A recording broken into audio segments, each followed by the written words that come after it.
I want to thank the library staff, Bobby Doherty, for organizing this event, and other library staff who had a part in this. Okay, so I think we are ready to begin. That sounds great. Nice to see everybody. This is a lot of fun for me. Did you mention that I'm your son-in-law? I don't remember if that happened. Oh, yes. Okay, it's just full disclosure. That's not why he's qualified to do what he's doing tonight. Okay. But he's the one who could not say no when I asked. This is true. You know, my experience with China and adoptions has just been as a journalistic observer. As Vivian mentioned, I lived there for 7 years as a reporter in the 1990s. And toward the end of that period, in 1999, I was flying home to California for Christmas, and I happened to be on a plane full of Chinese baby girls. There were dozens and dozens of girls on the plane. And I was with a Chinese friend, and I had a moment where I felt a little bit almost defensive, like, should this many babies be being sent away from China? And my friend stopped me and just said, look, these girls weren't going to have the lives that they're going to be able to have if they move to the States. It was a sort of a memorable moment. 25 years later, as Vivian mentioned, I was sitting out in Rockville with a family that had been working for 5 years to adopt a little girl from China. They started when she was 8, trying to adopt her, made it all the way up to she was 13 years old, and just right around that time, China decided to cancel the adoption program after decades. And that's a lot of what Vivian's going to be talking about today. Well, Mike, they started this process just before COVID. And then the process was kind of suspended during COVID. So 5 years later, when they were ready to, resume this process, China suddenly terminated the program. So. Yeah. So those are just my way of sort of bracketing that amazing history. It was, you tell us the numbers, Vivian, and we'll get into that, but just an incredible number of adoptions over a decades-long period that will have implications for decades to come. But you're listed as the editor and translator of this book, Love Without Borders. But I know that you did a lot more than that. Your involvement started as a way to help families connect with the place that their daughters came from.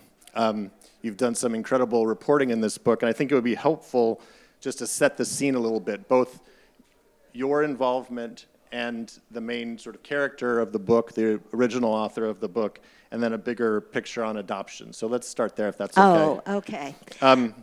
So just real quick, so you've taught generations of people to speak Chinese, which is in many ways the sort of ultimate bridge building. Tell us a little bit about your own history as a scholar and a teacher and a writer, and why you wanted to be involved with this. Mm-hmm. Okay. I started my career as a language teacher, a professor at a college, taught language and literature.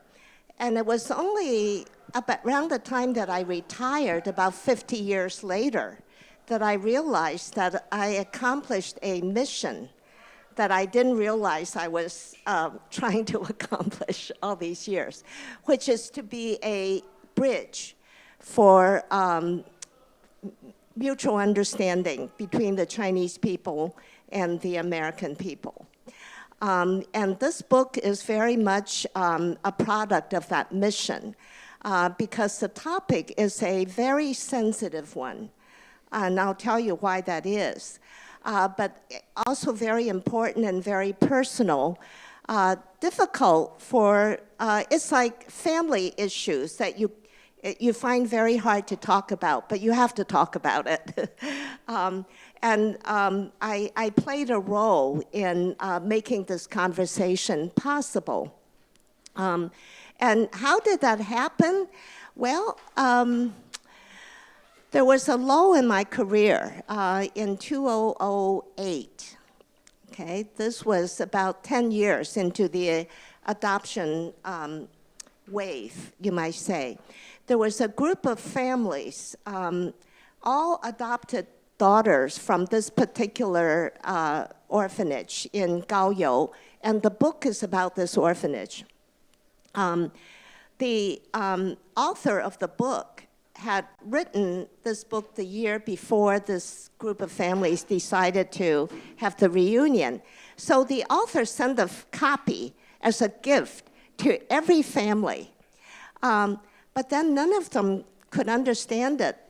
So they sent out a request for anybody who's willing to volunteer to just give them a rough idea of what this book is all about. So I thought, well, this was about a year after I myself adopted a daughter. She was already an adolescent when she came to me. But I had this lull in my career, and I thought, well, I could do this. It'll probably take me a week, to come up with a rough translation. Mind you, there wasn't anything like Google Translate, certainly no AI, assistance. But then when I started reading into this book, I thought, wow, this book really deserves a complete good translation and to be made available to a bigger audience. Why? Because it was very unique in that it represented both sides of this sensitive issue. The other thing is, this being a very sensitive topic, this author found a way to talk about it in an honest way, okay? Now I'll tell you why it's very sensitive in China back then.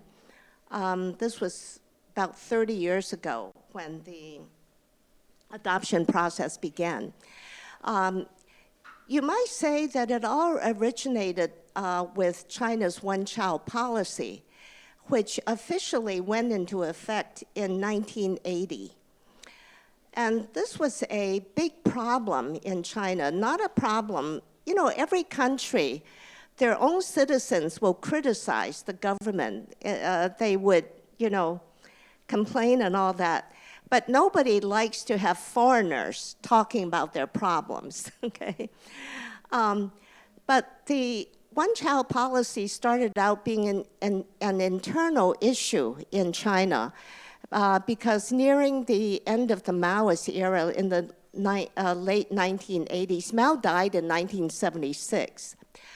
The Chinese economy was like number 3 from the very bottom around the world.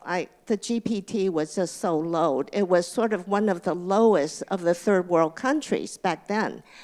And it's amazing, what China has become in the last 50 years. But at the time, the people in China felt that the population was really the obstacle to China's advancement. So we have to crack down.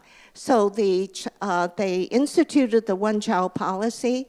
Now, at the very beginning, the government probably thought, well, it's just another one of our policies, and the people will hop to, they will comply. But a whole slew of unintended consequences followed, okay? People did not comply. They had all kinds of ways of getting around this new policy. The Chinese had a saying, which is, 上有政策,下有对策. That is, the ruler on top has his policies, but the people below have ways to get around it, okay? So one of the ways that they got around it was hiding the excess births or abandoning or, well, actually infanticide. if they wanted a boy and they're, limited to having one child, they will eliminate the girls. All kinds of terrible consequences followed. So this is why it's such a sensitive topic. Then around 1990, foreigners, mostly Westerners, started adopting these unwanted babies. It was not legal. There was no Chinese law that governed it, okay? But the Chinese government looked at this, and they were very surprised, because in China, nobody wanted to adopt abandoned children, especially not girls. But they thought, wow, these foreigners, they love our Chinese baby girls. And this could be a kind of a valve for releasing, to give these abandoned girls a better future. So in 1993 and 1995, China passed 2 laws that enabled the international adoptions, governed and enabled, and also set up a orphanage system, a kind of a conduit, to bring the eligible babies through the system.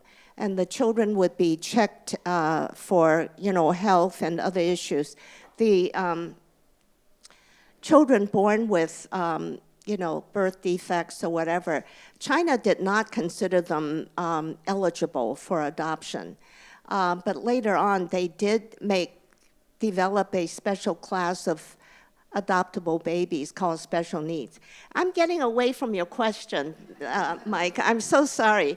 You were asking me how I got involved in this book. No, this is important. So you just kind of went wide on the. So this is a very sensitive topic, and here I came across a book that could talk about it, and sharing this with the people in China as well as people in the U.S. And I thought, okay, I need to bring this book out in translation. Well, that was 18 years ago, okay, 2008, 17 years ago. So this has been a very long project for me. Well, you kind of went wide on the big picture, and what's interesting about what you did in this book is that you kind of went deep on one orphanage and one guy. So could you tell us a little bit about this guy, Ni Wencai? He's the original author of the Chinese version. But as you portray it, he's sort of the bureaucrat with a heart. He's sort of, he's there, he's trying to see what happens to these girls. There were 600 girls that were referred to in your book as the daughters of Gaoyou. They're the daughters of this one community. But this guy seems like an interesting guy. So tell us a little bit about him. He wrote a TV series. He did all sorts of stuff. What drew you to him? Okay. A big factor in how I got sucked into this project was the author, Ni Wencai. He was nothing like a typical Chinese government official, a bureaucrat, okay? His job was in charge of social welfare in his district, which covered things like, aside from orphans, indigent elderly people, children who somehow became homeless, or juvenile delinquents, so he oversaw all these services.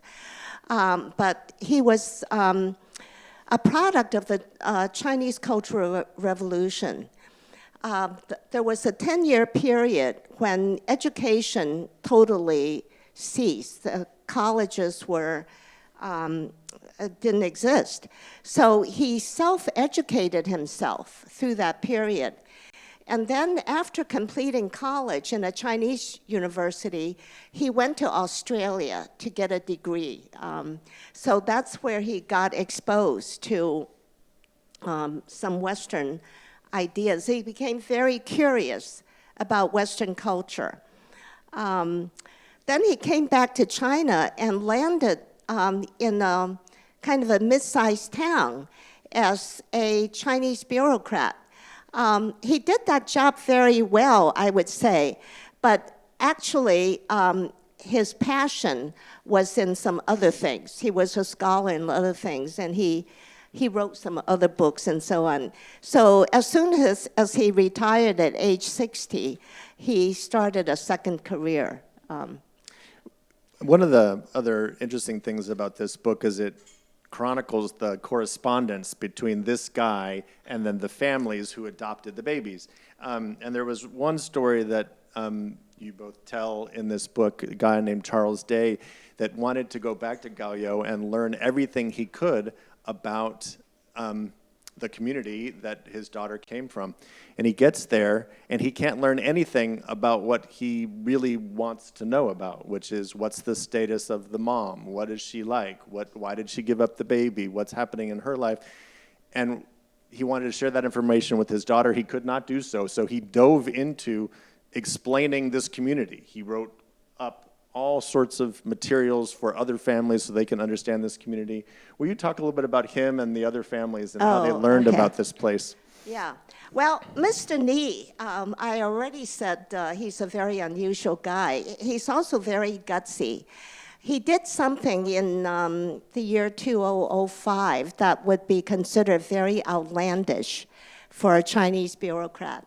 You know, when children were adopted out of China, it was assumed that there would be no further contact, that the adoptive families, the parents, would never know anything about the birth family of their daughter. And so certainly those families, the Chinese families, are not going to come looking after them in the future, you know, so your daughter is safe, it's yours. Then the Chinese also basically promised that there wouldn't be any contact. But Mr. Ni, as the director overseeing this orphanage in 2005, decided, well, he always thought of these children as the daughters of Gaoyou, okay? And so in 2005, he decided to reach out to all the families and he did this by sending them Christmas cards. He did get the approval of his higher-ups to do this. I don't know how he did it. And so that began his contact with these families. And then a few months later, he followed with kind of a questionnaire to these families, asking them, how is your daughter doing? You know, we would love to hear about, and we would love if you would come back to visit and so on and so forth. So a lot of this book is based on that correspondence. The other part of your question, Mike, was about Charles Day. Yes. Some of the families also felt this tie to the adopted daughter's homeland. Okay, one person in particular, Charles Day, he's the father of the girl who's on the cover of this book, okay? The girl, her name is Sarah, and I'll tell you more about her later. But the dad, Mr. Day, the year after Sarah went to America to their family, he joined a volunteer project at this orphanage. And he stayed in the town for a couple weeks doing this volunteer job. This was the time when the Half the Sky Foundation, this is a foundation that facilitated the adoption of Chinese children by Americans, but also more importantly, for improving the orphanage care in China. So Charles Day joined this team. So he did this job during the day, but early morning, evening, he went about exploring this town to get to know it. So he wanted to know his daughter's homeland. And then a couple years later, he brought the whole family back and so on. So Charles Day is not unique in this. A lot of adoptive parents feel that they feel that their daughters have some roots in China, and they want to help the daughters maintain those roots. Yeah, it would be interesting. Do you have some interesting excerpts Yeah. of some of the Yeah, I'd like sentiments to of these families? read you some excerpts from the book that reflect on this.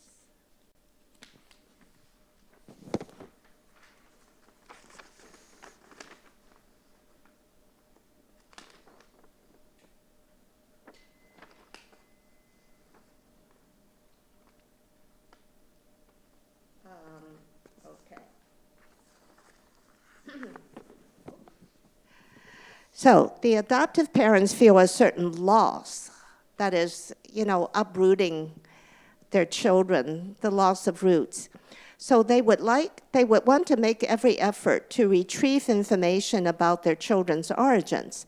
They piece together whatever bits and pieces of information they can find in trying to formulate a relatively complete picture of the beginning of their children's life.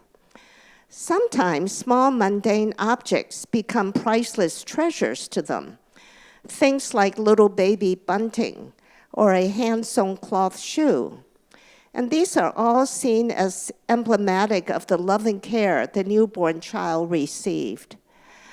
The finding sites, that is where the babies were, left when they were abandoned and where they were found, are vital for the adoptive parents to visit because they are compelled to stand at those very spots to envision their child's birth parents and the circumstances of abandoning the child. So this is, in the words of Mr. Day, Sarah was found at a market.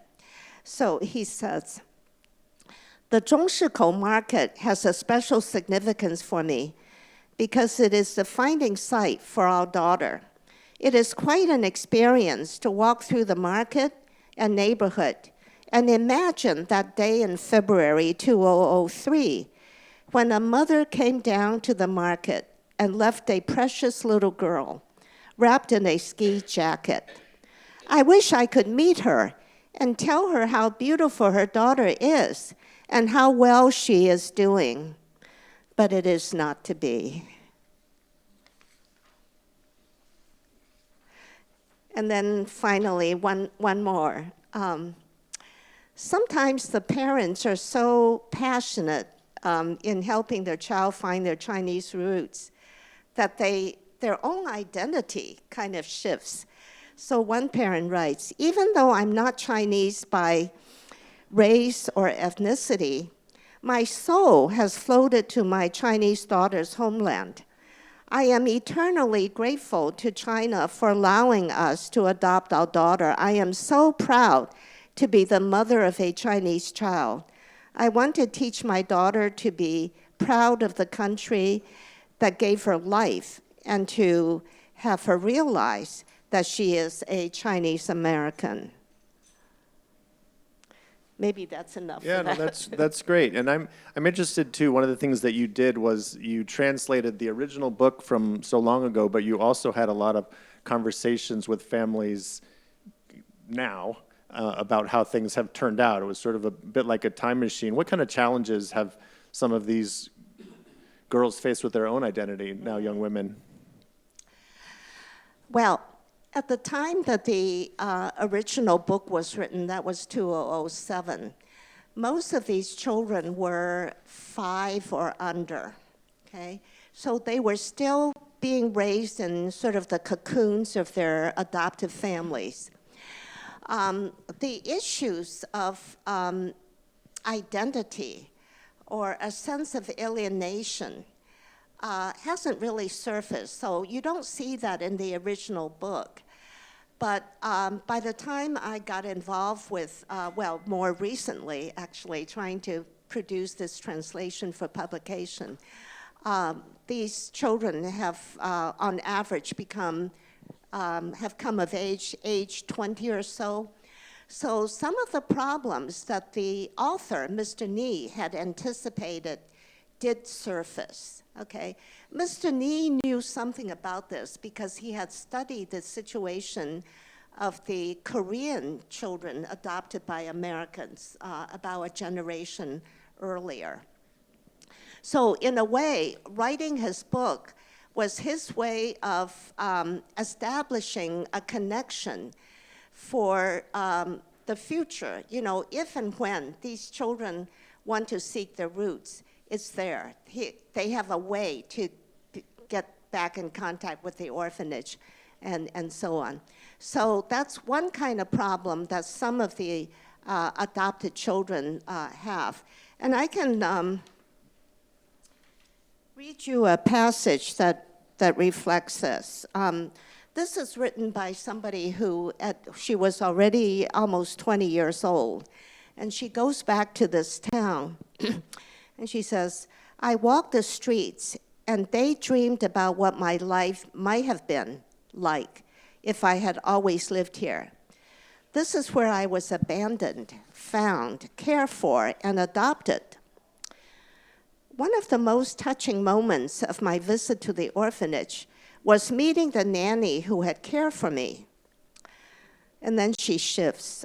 In recent years, I've come to know my anger and ambiguous grief more intimately.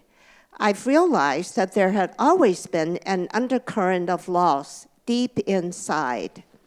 I ache for my family, culture, language, tradition, and more. Okay. Now, this is not to say that, you know, all the adopted children have this sense of loss or, you know, identity issues. Some of them certainly do. And then many of them have issues that are not particularly related to being adopted from China, but that adopted people you know, sometimes have. So obviously, if the adopted family are Caucasians or somehow not Asians,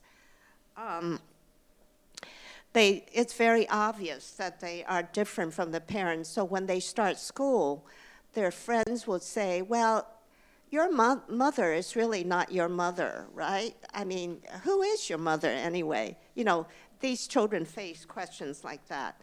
And then depending on where they grow up, you know, they might face racism. And then because their early life, there's so many unknowns from their early life. The average age for the adopted children is 1 year, okay? There are some who are adopted as old as 3 or even older, but most of them about 1 year.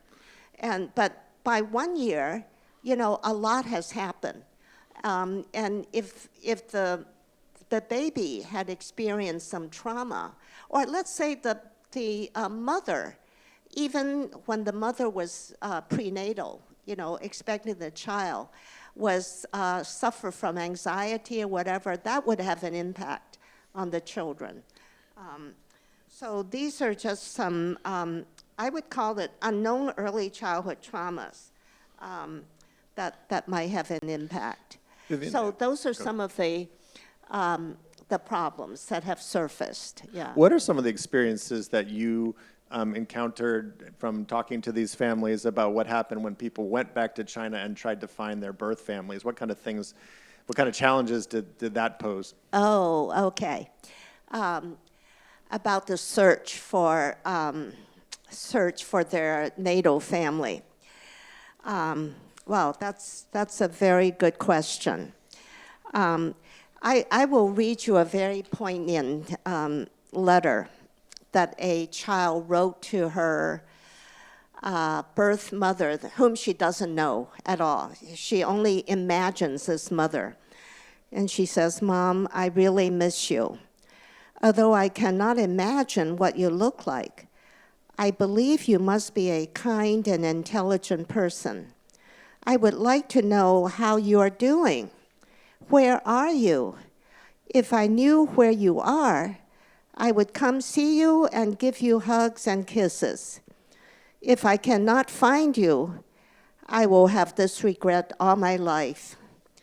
Are you in heaven or still living on earth? I love you more than anything else in the whole world. Okay? Wow. Well, I think when the families adopted the babies, they never expected to be looking, going back to look for the birth families. And the Chinese government promised that this would not happen, that we're not going to come looking for our daughter and you won't be able to, but it's not surprising that as these daughters grew up, some of them began wanting to find their birth families. And at the very beginning, this would have been like looking for a needle in a haystack. Just totally impossible. But it has become very possible. And there are agencies in the US and in China who help people do this. With DNA technology, as long as both sides have this motivation to do it, they do come up with matches. Some very surprising things could happen, though. I mean, in some cases, they do find their families. But in one case, one daughter submitted her DNA, and she knew where the region where she was adopted. So she went back to that region to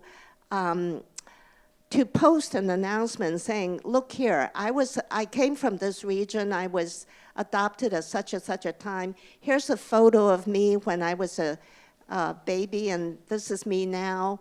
Now, if you have given up a daughter around this time, or if you had a daughter that was, let's say, confiscated by the government, okay, and you would like to find her, submit your DNA, and we can find out whether there's a match.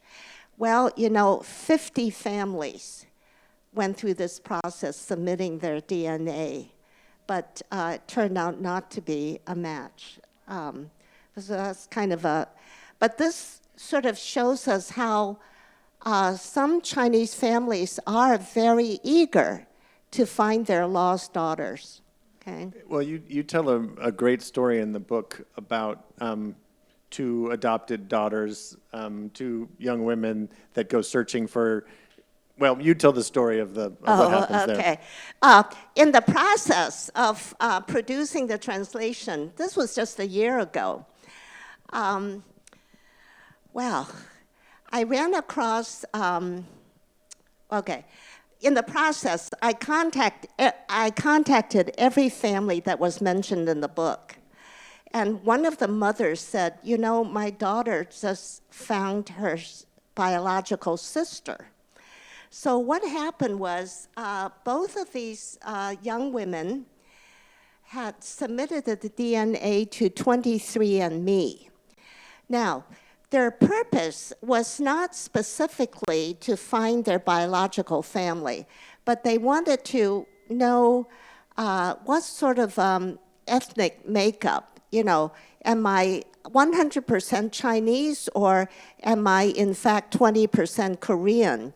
And also, for some people, they want to know if they have some genetic health issues, okay? Now, many of them maybe think, it's a long shot, but maybe I'll find some biological relatives, okay? But anyway, so one girl submitted her DNA to 23andMe, I think it was about 4 years ago. And not much came of it. Then 2 years later, another girl submitted her DNA to 23andMe, and almost just a few days later, she got a notification saying, "We found a match with someone who could be your sister." And then the other girl who had submitted her DNA 2 years ago, she had totally forgotten about this thing. It was such a shock to her that 2 years later she got this notification that, well, we may have found a sister. So the two girls got on the phone, and then they maybe got on Zoom or something like that. And the amazing thing is, they were kind of looking at somebody who could be a twin. They had the same hairdo, the same facial expressions. I'll show you a photo of the two of them later. So, yeah, some of these discoveries are quite amazing. You also found the one family that had, was it 11 children by the end? Yes. Wow. Well, I will tell their story when I show the slides. So you mentioned the sort of sensitivity of some of this. There's been some reporting done describing abuses that have been tied to this large number of adoptions.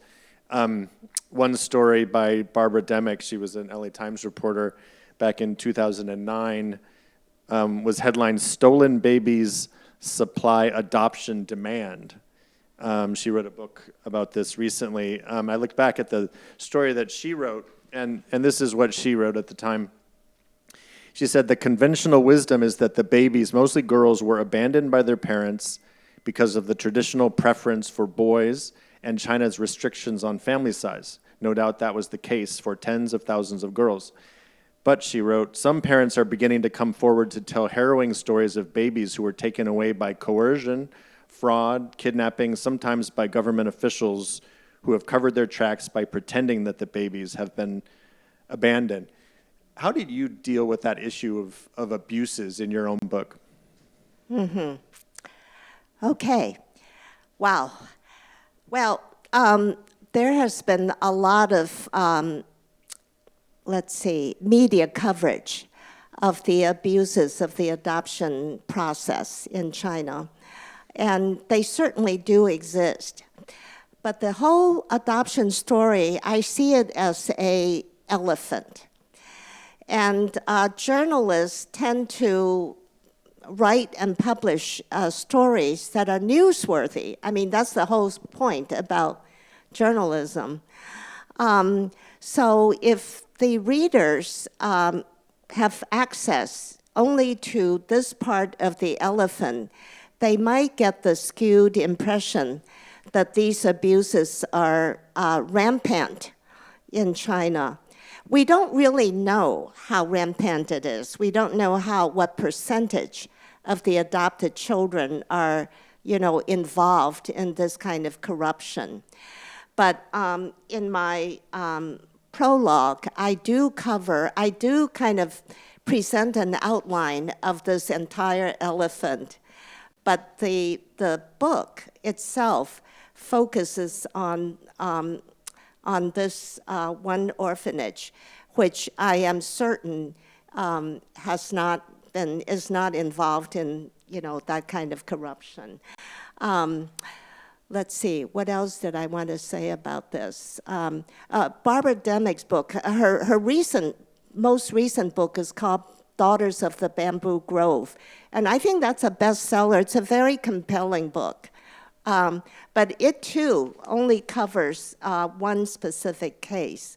So to understand the whole picture, you really need to, read more broadly. Yeah. Mm-hmm. If you think about 82,000 or so Chinese adoptions over that several decade period, that's a huge number. Globally, over 160,000 Chinese children were adopted, and over half of them by Americans. So the statistics says 86,000 or so by Americans, and of which over 600 come from this one orphanage. Yeah. There's a and we're going to leave time for questions, but a few more things I wanted to make sure that we talked about. You talked about in the book some really moving letters from.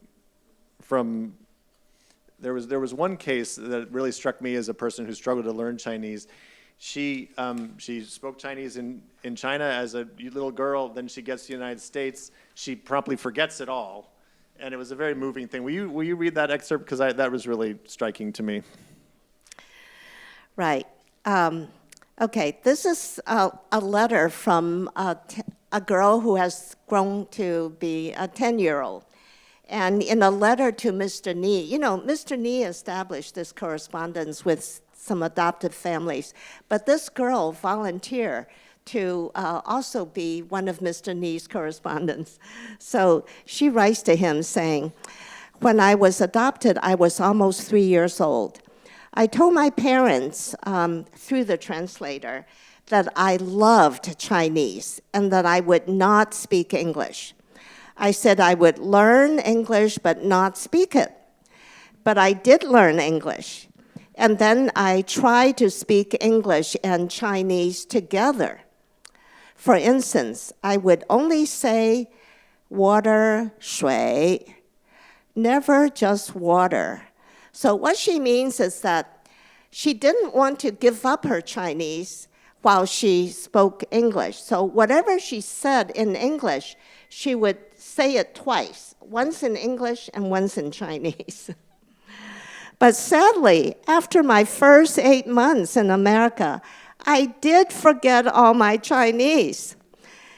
When we went to get my sister Holly, this is a second child adopted from China now, I cried and cried that I had lost my Chinese words. That's one of the reasons that in 2001, my family moved to China to help me learn Chinese again because I loved it so much. So this family, these parents, uprooted the whole family to move to China just to help their 2 Chinese daughters to reconnect with their roots. I found it really interesting that the original author of the book, Ni Wen-tsai, he had a genuine curiosity about where all these girls ended up and what happened to them. And I was curious, when he wrote this book, he says in there that one of his big goals for himself was to figure out what happened to them. He just had this burning curiosity. But I also wonder, so could you talk a little bit about that quest that he had to learn more? But also, did he, in writing this in Chinese, have any kind of message for a Chinese audience about adoption?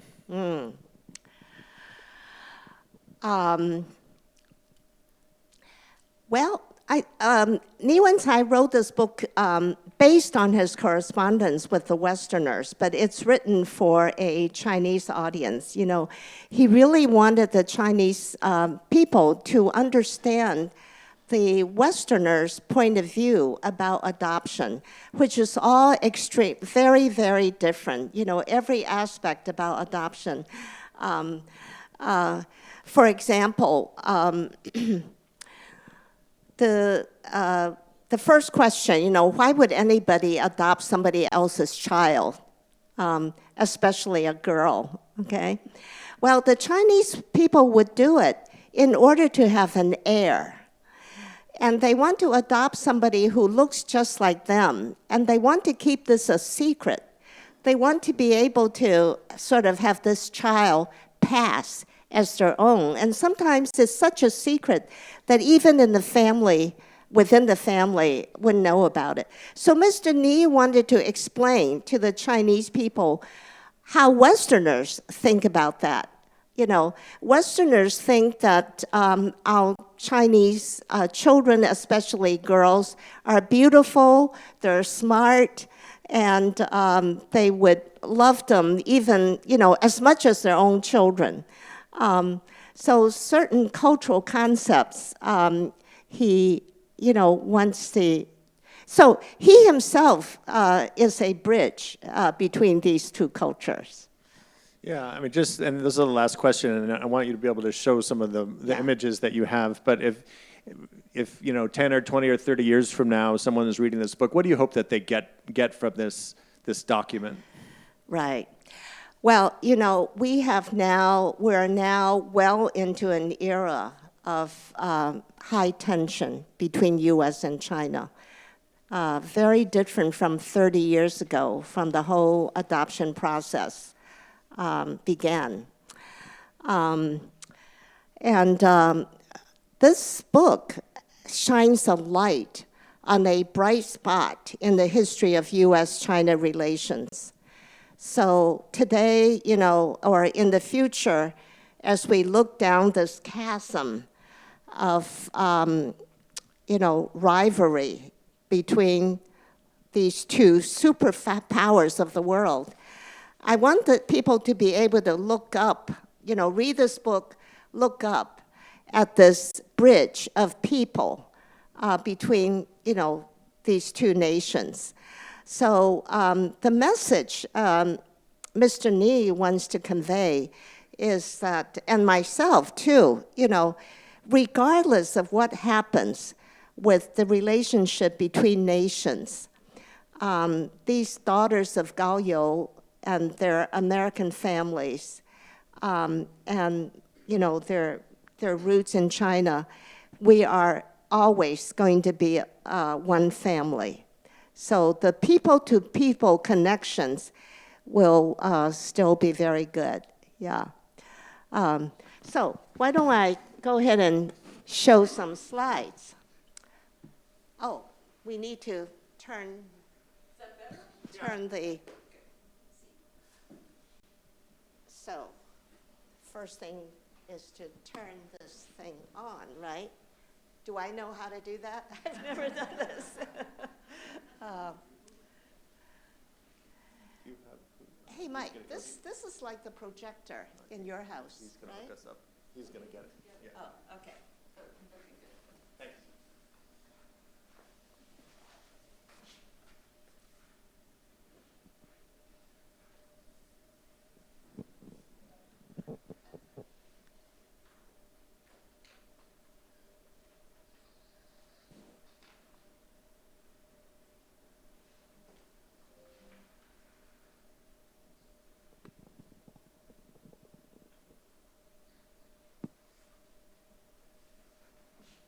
Oh, there's going.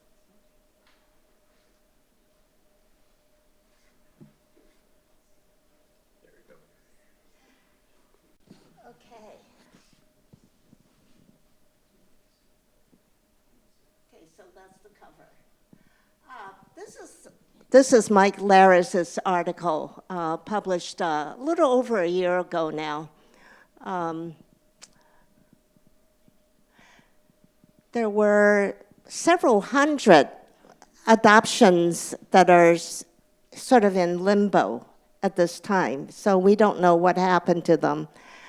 These families they were not giving up, yeah. They didn't go through, and they've continued to lobby the U.S. government and the Chinese government, but they have not gone forward. Yeah. Okay, so the year after I provided this rough translation, I did visit this orphanage and Mr. Ni. This is from 2008. My goodness, that was 17 years ago. I was much younger then. So was Mr. Ni. But I want to point out something about the sign here. Now, we know this as the orphanage, but the other sign says sort of a apartment for the elderly. Another words there says the rehab center. So this is kind of a general social welfare institution. So this is the reunion of the families with children from Gaoyou. And by the way, they have also formed a Facebook group, which they keep in touch with each other. Mr. Ni was invited to come to the reunion in Seattle, but because he was still a Chinese bureaucrat, he could not get a passport to go abroad. He was really disappointed. But we made it possible for him to participate through Zoom. So he's looking at, what was happening through his screen. And I was also there as the translator. This is Sarah, again, the girl on the cover. And obviously her parents. The younger brother, this is a boy. And the boys are typically not available for adoption. But the ones with some disability or, some birth defect they're called special needs children. So they are available. So this family have these two children. So this is just about a year ago. I was in Seattle and connected again with the Day family. And Sarah is the second from the right, all grown up now. This is the market where Mr. Day went to visit and kind of imagined what Sarah as a baby was like, when she was abandoned here.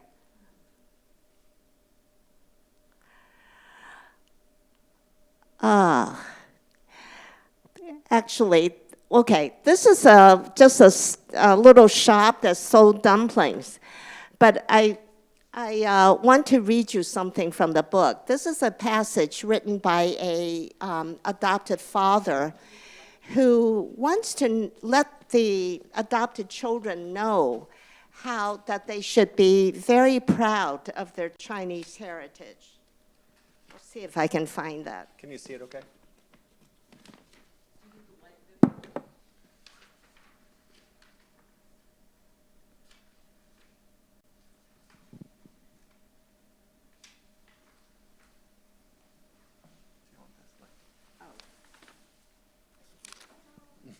Okay.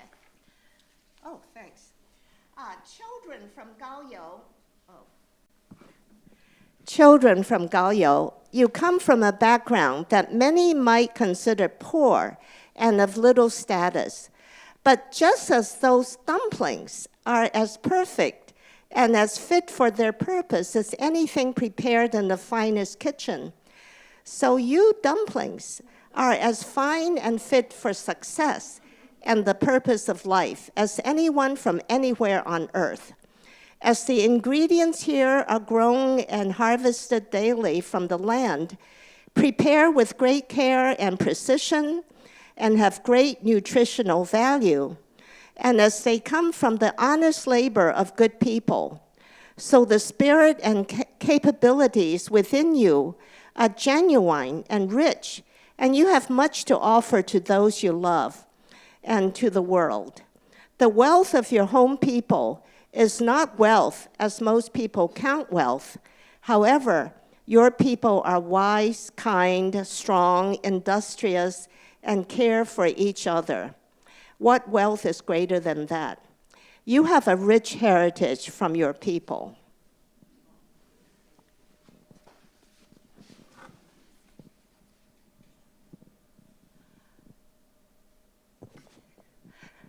So, on the left is a Swedish couple adopting a pair of twins, okay? And this scene is described at the opening of chapter 1 in the book. And about 8 years later, they came back to visit. And the twins you see them there. This is another family that came back to visit. And Mr. Nee would always show the artifacts. He kept photos of all the children who have stayed at the orphanage.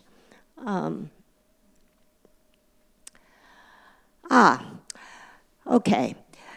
Something I meant to tell you is that in the search for birth families, often the adopted child, the family, they don't want to hold out too much hope because they're afraid to be disappointed.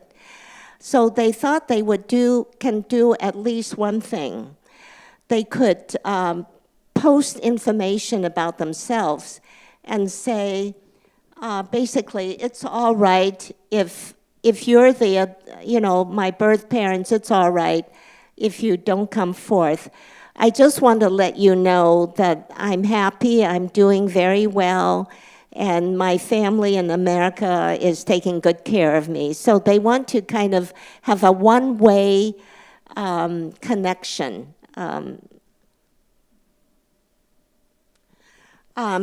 This is the girl who wrote that passage about going back to the area and imagining what her life would have been like if she was never adopted. And this is her with the nanny who took care of her when she was a baby, and holding the photo album that the orphanage has kept.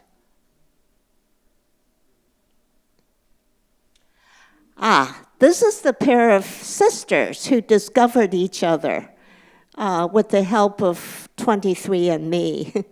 So they just, one is grew up in Idaho, and the other one was in the next state of Washington. Imagine, so close. Okay. What time is it? Oh, okay. Okay. I'm coming to the end of this. Okay, I discovered a family that ended up with 11 children adopted from China. And so how did that come about? Well, they first adopted one child. And very often, these families would want to adopt a second child so that this child from China would feel not so isolated in this Caucasian family. They would have a sister, from China to have a sense of family. So they adopted a second child. But after the second child came back, they learned that from the same orphanage, the Gaoyou orphanage, there was another baby who was adopted, but then in the physical exam was discovered to have a heart ailment, very serious. So that adoptive family turned around and basically rejected this child. So that child was taken back to the orphanage. So from this family, the Weeks learned of that. They said, well, that can't happen because this child with a heart defect, she's practically a sister to our daughter. So let's go and bring her home too. Well, the American doctor said, I cannot guarantee that I can cure this heart ailment, but miracles do happen. And so this is the two girls from Gaoyou. The one on the right is the one that had the heart defect. Then after having adopted 3 children, the family, still the parents, continue to feel that there are all those other children in China who are waiting for a home. And we succeeded in adopting one child with a heart problem. They ended up, the next 8 children they adopted all had issues of one kind or another. They're all doing well, except one did pass away as a teenager. But 10 of them are thriving. And last year, the oldest one got married, and Sophia, the one second from right, she's the one with the heart problem, totally cured. This is just a letter by a child to Mr. Ni. Oh, very recently, just last week, Mr. Ni wanted to kind of revive this book. So he put on a program at CCTV in Gaoyou where he took 20 minutes to talk about the book and bring everybody up to date. So he's continuing to kind of be the ambassador for, both sides. And Mr. Day and Sarah contributing a little clip to this CCTV program. And Sarah, now, she feels such a connection with Gao You that she had a tattoo made on her arm that has the date that she was found. I think it's something like March 2nd, 1904. And faintly behind that, she also wrote Gao You. So, boy, she has a very strong sense of roots. So that's it. Yeah. I'll use this one. Yeah. Does anybody have any questions? Oh, let's use this one because it has let's use this one. It has an extra. Oh, okay, good. Here we go.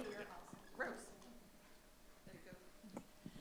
You talked about the adoption agency in China, but were there not adoption agency assistants in the U.S.? Because we know that there were these kinds of adoption agencies connected with Romania. Yeah, they were. I'm sorry if I sort of gave you the wrong impression. The adoption agencies that facilitate the adoptions are based in the U.S. and they are very well organized. The adoptions take place not singly. There would be like a group of families, usually adopting from the same site. The agency would kind of smooth the whole path for them. Yes, but the agency that I was mentioned in my talk are the agencies that have sprung up to help the families search for their biological families. Yeah. Vivian, thank you. That was a terrific presentation, a terrific book, and Mike, great questions. I just recently heard a piece on the radio on Latino USA with Maria Hinojosa talking about a trend that's starting with Latinos who were either immigrated as young kids or were born in the U.S. to Latino parents who are in their mid-20s, early 30s, who have decided to move back to Mexico or one of their other countries because, well, they don't like the situation here anymore, et cetera, but kind of a way of kind of rerouting themselves. And I wondered, you spoke briefly about what might happen in the next 30 years. Do you envision that might be happening? These young ladies seem maybe a little bit young to go off on their own just yet, but maybe not. Let's see, Eddie. So your question is, would the adoptees who have come of age now ever think about returning to China to settle there? That's a very interesting question because I myself have considered, would I ever move back to China to go into one of these beautiful assisted living places that are springing up all over China? I think people, how do I? The simple question is, no, I don't think so. But they would very much enjoy, I think, a stint of living in China. Yeah. They would blend in very easily. They would be very much welcomed. Yeah. So we can have one more question, and then the librarian has told us we need to have the room absolutely cleared by about 5 of 8. So let's do another very quick question if anybody's got it. We can have maybe time for Vivian to sign some books. Anybody else with a quick question? Okay. By the way, we have a few more books available to give away if anybody wants them. Has Mr. Ni spoken or written anything about China's termination of the adoption program? I'm curious on the inside what it's like. Has he spoken about the termination? No, he hasn't. But in the earlier book, he did kind of wonder out loud why China would allow foreigners to adopt our children. His thought is this: these are the, China is such a great civilization. Why is it that we cannot provide for our own orphans? Why can't we, adopt our own children or kind of just provide for them? He kind of feels there's something a little bit shameful about this. Yeah. Okay, so thank you so much, Vivian and Michael.